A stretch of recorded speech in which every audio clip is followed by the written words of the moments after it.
Hi guys.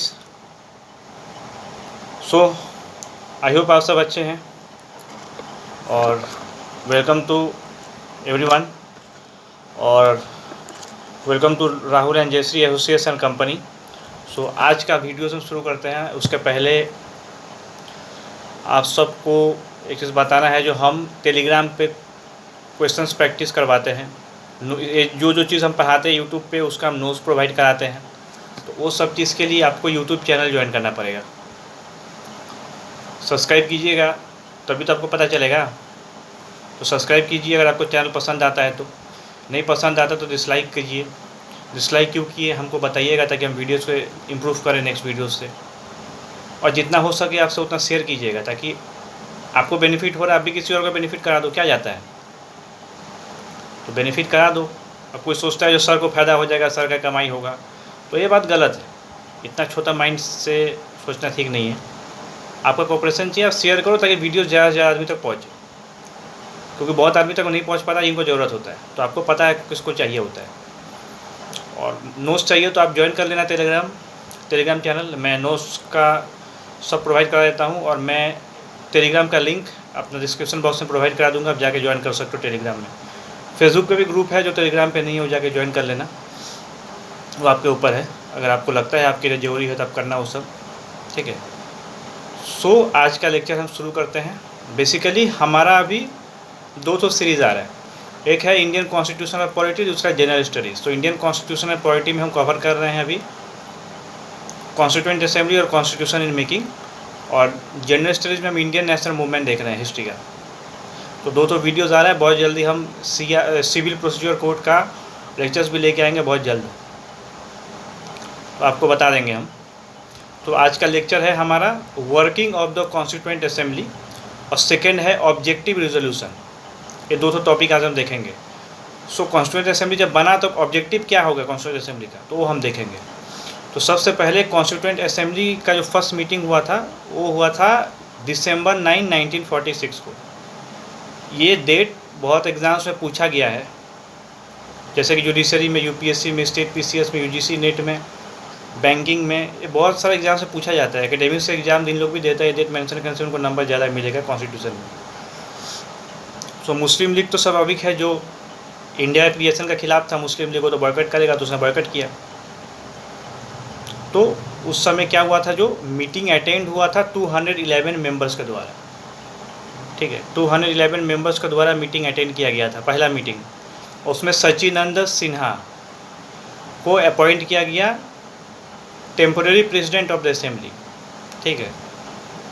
तो पूछा जा सकता है who was appointed as a temporary president of the constituent assembly, तो कौन है, सचिनंद सिन्हा। और ये एडॉप्ट किया गया था, वो ये सबसे ओल्डेस्ट मेंबर थे। फ्रेंच का प्रैक्टिस देखते हुए इनको नॉमिनेट किया गया था, फ्रांस में ऐसा होता था बोल के। उसके बाद 2 दिन बाद 11 दिसंबर 1946 को, आप सबको पता है राजेंद्र प्रसाद कौन थे। He is known as father of our constitution, ठीक है। ये भी क्वेश्चन पूछा जाता है एग्जाम्स में। सो दिसंबर 11, 1946 को राजेंद्र प्रसाद को प्रेसिडेंट बनाया गया कॉन्स्टिट्यूंट असेंबली का, और एस.सी. मुखर्जी को वाइस प्रेसिडेंट बनाया गया। ये भी क्वेश्चन पूछा जाता है। और बहुत इंपॉर्टेंट क्वेश्चन है, बी.एन. राव, इनको अपॉइंट किया गया constitution adviser to the assembly, जो इंडिया एडवाइस करेंगे कैसे करके बनाया जाएगा, इनका भी आइडिया लिया जाएगा। तो एडवाइज़र बहुत इंपॉर्टेंट है, जिनके पास एक्सपीरियंस होता है। अब हम आते हैं ऑब्जेक्टिव रिजोल्यूशन पे, ठीक है। अब फॉर एग्जांपल आप पढ़ाई करो, आपका तो कोई ऑब्जेक्टिव होगा ना जो क्यों कर रहे हो, ऐसे तो कोई करेगा नहीं। सो कॉन्स्टिट्यूएंट असेंबली का ऑब्जेक्टिव था बहुत कुछ, वो हम डिस्कस करेंगे अभी। सो ऑब्जेक्टिव रिजोल्यूशन जो है उनको किसने मूव किया था, बहुत एग्जाम से पूछा गया है। देखो हम जो पढ़ाएंगे जो पूछा गया है, जो पूछा जाएगा, बाकी यहाँ पे कोई टाइम पास करने थोड़ी आया है। सो ये ऑब्जेक्टिव रिजोल्यूशन मूव हुआ था दिसंबर 13, 1946 को। इसको मूव किए थे कौन, बहुत important personality, first prime minister of our country Jawaharlal Nehru, ठीक है। सो फंडामेंटल्स और फिलोसॉफी सब बताता है, जो कॉन्स्टिट्यूशन में है वो सब बताएगा इसे शॉर्ट में।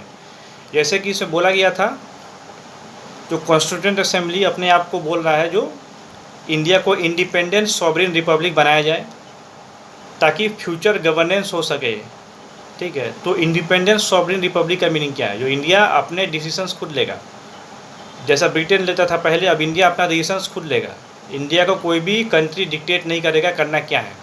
हम अपना फॉरेन रिलेशन किसके साथ करेंगे नहीं करेंगे हमारे ऊपर है।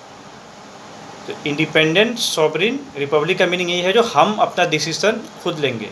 हम मतलब हम अपना रिप्रेजेंटेटिव को चुन के भेजेंगे और उन लोग जाके डिसीजन लेगा। तो अभी तो कॉन्स्टिट्यूशन बन रहा है, तो कॉन्स्टिट्यूशन जब बन रहा है तो यूनिवर्सल एडर फ्रेंचाइज के तहत इलेक्शन नहीं हुआ था, जैसा कि हम स्टेट असेंबली में और लोकसभा में वोट करते हैं, ऐसे करके नहीं हुआ था। इसमें क्या हुआ था, जो प्रोविंस से, जैसे कि राज्यसभा का इलेक्शन होता है अभी, इनडायरेक्ट इलेक्शन एमएलए लोग चूज़ करते हैं, तो उसमें प्रोविंसेस था। तो जो प्रोविंसेस में से मेंबर्स लोग को जनता चुनते थे, उसमें वोटिंग राइट्स भी ज़्यादा आदमी को नहीं मिला था। तो वो जो प्रोविंस का मेंबर्स है उन्हीं लोग चुनते थे कौन कौन बनेगा कॉन्स्टिट्यूंट असेंबली का मेंबर। तो इनडायरेक्ट इलेक्शन होता था, डायरेक्ट इंडिया का पब्लिक कॉन्स्टिट्यूंट असेंबली का मेंबर्स को नहीं चुना था। इनडायरेक्ट इलेक्शन हुआ था, प्रोविंसेस का जो मेंबर्स लोग होते थे स्टेट का, उन लोगों ने चुना था, उन लोग कॉन्स्टिट्यूंट असेंबली का मेंबर बने थे। तो इनडायरेक्टली तो हम ही चुन रहे हैं, ठीक है। तो कॉन्स्टिट्यूंट असेंबली दो काम करता था सबसे पहले, जब तक हमारा कॉन्स्टिट्यूशन लागू नहीं हुआ, पहला इलेक्शन नहीं हुआ, तब तक कॉन्स्टिट्यूशन भी बनाता था और कंट्री का पार्लियामेंट का काम भी करता था, तो ड्यूअल काम करता था, ठीक है। तो उस समय क्या हुआ था, जो हमारा जो टेरिटरीज है, जो ब्रिटिश इंडिया है, और रिवॉल्ट ऑफ 1857 हम पढ़ाए हैं, जाकर देख सकते हैं, उसमें प्रिंसली स्टेट्स था जिन लोगों ने 1857 के टाइम पे ब्रिटेन को फेवर किया था। तो इंडियन स्टेट्स जो कि ब्रिटेन के अंदर में है, जो प्रिंसली स्टेट जिसको राजा रजवाड़े रूल करते थे, तो उन लोगों ने भी उन लोग भी इंडिया में आएगा। तो इनका नियम कानून कौन बनाएगा, कॉन्स्टिट्यूशन भी बनाएगा। तो ये सब ऑब्जेक्टिव रिजोल्यूशन में बोला जा रहा है। दूसरा था जो प्रेजेंट स्टेट का जो बाउंड्री है, जो स्टेट आ रहा है इंडिया में, उस समय तो रफली इंडिपेंडेंस जब हुआ था तो रफली बहुत स्टेट्स थे। अभी तो प्रेजेंट में 28 स्टेट्स थे। जम्मू एंड कश्मीर जब यूटी बन गया तब से 28 स्टेट्स है, उस समय बहुत स्टेट्स था। तो उनका जो बाउंड्री होगा और प्रेजेंट में जो चेंजेस आएगा, तो ये सब काम कौन करेगा, कॉन्स्टिट्यूंट असेंबली करेगा, क्योंकि इनके पास पूरा पावर दिया गया था ब्रिटेन के द्वारा। इवन ब्रिटेन ने यह भी बोला था जो हम जो लॉज बनाए हैं, अगर पसंद नहीं है तो वो भी लॉज को चेंज किया जा सकता है। तो फुल पावर दिया गया था। इंडियन इंडिपेंडेंस एक्ट 1947 के तहत वो भी हम कवर करेंगे स्लोली, वो एंड में कवर होगा हमारा कोर्स का। तो बाउंड्री अल्टर करने का पावर किसके पास आ गया, कॉन्स्टिट्यूंट असेंबली के पास आ गया। सो ये सब जो पावर्स जो आ रहा है कॉन्स्टिट्यूंट असेंबली का, कौन दे रहा है, इंडिया का पब्लिक दे रहा है। It is derived from the people of India. So people को गारंटी दिया जाएगा जस्टिस का, जैसे कि social, economic, political, equality of status, opportunity in employment, freedom of thought expression, belief, faith, worship, ये सब का राइट दिया जाएगा। ये सब ब्रिटेन के ज़माने में नहीं था। इवन उस समय इंडियन सिविल सर्विस हुआ करता था, ICS। इंडियंस को क्वालिफाई करने के बाद भी पहला आदमी कौन था जो कि ICS को प्रोवाइड किया था, पहला इंसान जो ICS क्वालिफाइड किया था वो है देवेंद्रनाथ टैगोर। सो देवेंद्रनाथ टैगोर रविन्द्रनाथ टैगोर के ब्रदर थे, तो उन लोगों ने क्लियर किया था। उसके बाद सुभाष चंद्र बोस ने क्लियर किए थे, ठीक है। तो सुभाष चंद्र बोस क्लियर करने के बाद भी उनको सर्विस ज्वाइन करने नहीं दिया गया था क्या। तो अपॉर्चुनिटी में हम लोग को मिल रहा है, एम्प्लॉयमेंट में नहीं मिल रहा है। तो यही सब चीज़ इंडियंस लोगों को फ्रीडम दिया जाएगा ताकि उन लोग अपने हिसाब से सब काम कर सके। बैकवर्ड क्लास का रिजर्वेशन जो अभी भी चल रहा है, नियम इंडिया में ये है, इंदिरा साहनी जजमेंट में जो 50% से ज़्यादा रिजर्वेशन नहीं दिया जा सकता, ठीक है। तो बहुत केसेस में तमिलनाडु में बहुत रिजर्वेशन है, तो वहाँ का डेमोग्राफी के हिसाब से दिया जा सकता है। कुछ इसमें जुडिशरी का भी ये है, पर विदाउट रीज़न नहीं दिया जा सकता है। तो वही चीज़ का व्यवहार करके पॉलिटिकल पर्पज़ के लिए रिजर्वेशन को बढ़ा दिया जाता है। फिर कोर्ट जुडिशरी में गया हुआ है, रिसेंटली माराठा रिजर्वेशन क्रैश हुआ था क्योंकि 50% लिमिट को क्रॉस कर रहा है। तो बैकवर्ड क्लास को रिजर्वेशन देना है, पर 50% के अंदर में देना है। अभी उस समय वैसा कुछ नहीं बोला गया था, हमारे जुडिशरी ने इसको इम्प्लीमेंट करा है। तो बैकवर्ड क्लास को हमको क्या देना है, रिजर्वेशन देना है, ताकि उनका स्टैंडर्ड हम इम्प्रूव कर सकें। और दूसरा, हमको अपना इंटीग्रिटी मेंटेन करना है, अपना टेरिटरी का, हमको अपना टेरिटरी को प्रोटेक्ट करना है। सीज, एयर्स, लैंड, ये सब हमको अपना प्रोटेक्ट करना है। तो ये सब कौन देख रहा है, अभी कॉन्स्टिट्यूंट असेंबली देख रहा है, क्योंकि हमारा इलेक्शन हुआ नहीं है पार्लियामेंट का, ताकि इंडिपेंडेंट गवर्नमेंट जो है वो रूल करेगा। तो इसी वजह से कॉन्स्टिट्यूंट असेंबली ये सब चीज़ का काम कर रहा है।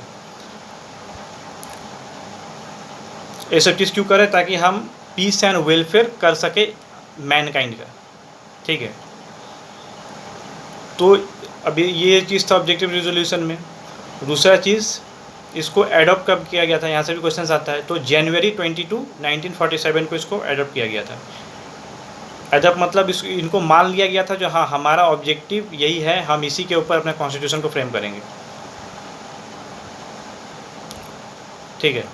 तो 2 टॉपिक हम कवर कर चुके हैं। आपको अगर इसका नोट्स चाहिए, जो जो हम पढ़ा रहे हैं, पहले भी पढ़ाएं, आज पढ़ाएं, सबका नोट्स हम टेलीग्राम चैनल पे अपना प्रोवाइड करते हैं।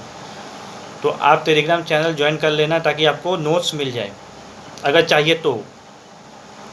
और अगर टेलीग्राम पे नहीं हो तो फेसबुक का ग्रुप है, वहाँ भी हम भेज देते हैं, तो उसमें भी आप ज्वाइन कर सकते हो, भेज सकते हो, मैं ज्वाइन करा दूँगा, क्योंकि मेरा ही कंपनी का ग्रुप है तो मेरे को ज्वाइन करने में क्या दिक्कत है, ठीक है। तो यही सब है। Thanks for watching and okay, bye bye, take care. Next lecture में फिर मिलते हैं, बाय बाय।